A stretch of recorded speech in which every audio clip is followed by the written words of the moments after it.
Hello guys! Hello Cancer! Welcome dito sa ating channel, Kapalaran 888, para to sa lahat ng mga Cancer. By the way, ang message na to is for New Moon in Pisces. So, nasa energy mo pa rin kasi water sign ka din. Tingnan natin kung ano bang magbabago, ano bang yung darating na yan sa buhay mo simula ngayong New Moon. Manifestation, Cancer. Wow! Okay, Cancer.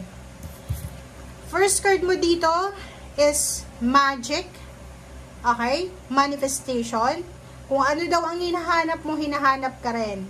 Kung naghahanap ka ng trabaho, may isang tao din ang naghahanap ng isang tao na talagang nasa iyo na. 'Di ba? Yung skills, talent na nasa iyo na. Okay? So, isa sa mga magsisimula sa buhay mo, ngayong New Moon in Pisces is new beginnings, manifestation ng kung ano mang gusto mong ma-manifest. Okay. Cancer.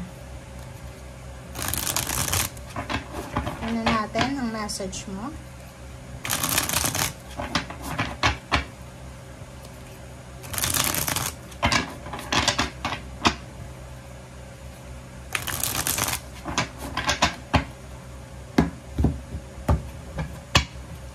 Okay. Kumuha tayo dito ng 5 cards. Princess of Pentacles. Temperance. Wow, Cancer. Okay. Queen of Torches. Queen of Wands. Emperor. Nasa Pisces din to. And 7 of Pentacles. Same with the Pisces. Okay. Kung makikita mo dito, Cancer, sinasabi sa'yo na medyo impatient ka ngayon eh. Posibleng naghihintay ka ng job offer, ng pera, umutang ka sa bangko, sa lending company, or may pautang ka, naghihintay ka ng bayad sa'yo. Basta naghihintay ka ngayon ng pera. Okay? You're looking for financial new beginnings. Pwedeng job, pwedeng business. Ang nakikita ko sa'yo dito, naghihintay ka. So, sinasabi sa'yo dito ng Temperance na kailangan mong maghintay. Kailangan mong ang tawag dito, magpasensya. Kailangan mong magpasensya kasi yun ang talagang kailangan mo. Okay? Queen of Torches, sinasabi ng Queen of Wands dyan, na nakikita ko sa'yo dito na gusto mong makalaya sa financial scarcity. Sinasabi dyan sa'yo na pagod ka na sa paghihintay. Kaya aggressive, impulsive na yung emotion mo lalo sa pera. Pagod ka na eh. Pwedeng unemployed ka, pagod ka na kung kailan ka matatawagan sa ina-applyan mong trabaho. Or pwedeng may trabaho ka pero yung position mo, yung salary mo, ganun pa rin. Tapos parang feeling mo yung recession ngayong taong ito or ngayon sa kasalukuyan is apektado ka. Okay? So, nakikita ko siya dito na nagpipray, nagmamanifest, tinatrabaho mo yung financial freedom dito. Naghihintay ka eh. Naghihintay ka na maipromote, naghihintay ka na tumas man lang yung posisyon, naghihintay ka ng renewal ng contract, naghihintay ka ng pwedeng may magpautang sa'yo, may tumulong sa'yo, parang ganun. So, sa ngayon, nakikita ko na yun yung pinaka focus mo sa ngayon, yung paghihintay. Okay? First and second deck, third deck, first and second card sa third deck is 5 of Fire, the Lover. So, expect mga pag-aaway, diskusyon, hindi magandang pagkakaunawaan ng mag-asawa, mag-boyfriend, mag-girlfriend, magkaibigan, parang ganun. So, at ang 5 of Fire na to, hindi naman to maiiwasan. Okay?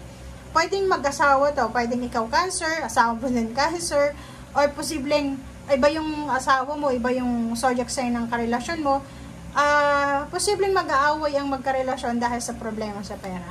Okay?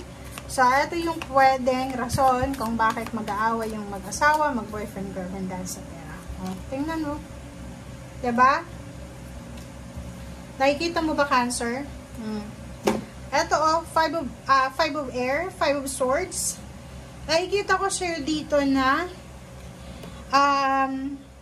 kung makakapaghintay ka, diba? Kasi may manifestation dito eh. Ito yung first card mo, and ito talaga yung center ng New Moon in Pisces para sa mga Cancer.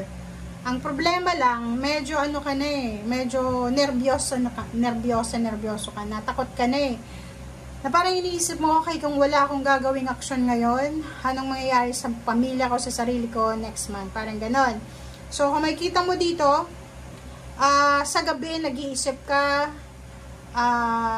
parang hindi ka makatulog sa gabi, umiiyak ka kasi hindi mo alam kung ano na yung susunod na mangyayari.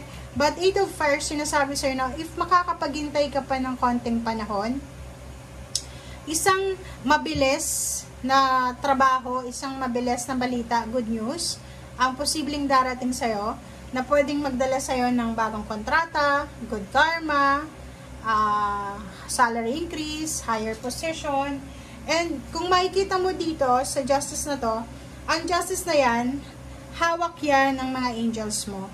So, kung makikita mo yung isang, tingnan mo to, 'di ba? Sinasabi sa'yo dito, if makakapaghintay ka ng konting panahon pa, ibibigay ito sa'yo. And dito naman, alisin mo daw yung maskara mo. Okay? Be true to yourself. Okay? Kailangan natin matutong i-simplify yung buhay natin. Okay? Justice, balance. Balansehin mo. Like, siguro may iba sa inyo dito, Cancer, na kahit hirap na sa buhay, meron pa kayong mga luho sa buhay. So, sa mga anak, kung may anak kayo, kailangan bawasan nyo yung pag-spoil nyo sa kanila, lalo na sa material na bagay, lalo kung wala kayong mga anong tawag dito, passive income na, or mga savings talaga na para i-spoil yung bata. Dito sinasabi na kailangan mo ng balanse. Kailangan mo ng balanse para umayos. Kumbaga, simplihan lang natin ang buhay. Okay? Simplihan natin.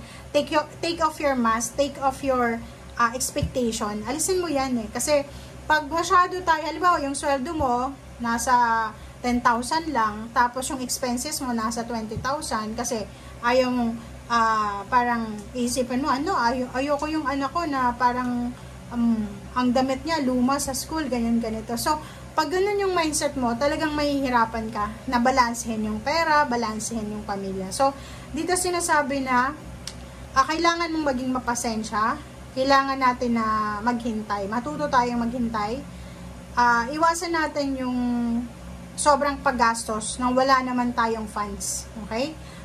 Kung sobrang yaman mo na, siguro minsan nga, di ba, yung mga bilyonaryo, sila pa yung mas matitipid. So, dito sa justice na to, sinasabi sa'yo na kailangan mong magtipid, kailangan mo as soon as possible talaga na pag-aralan yung pagmamanage ng pera ng tama. Okay?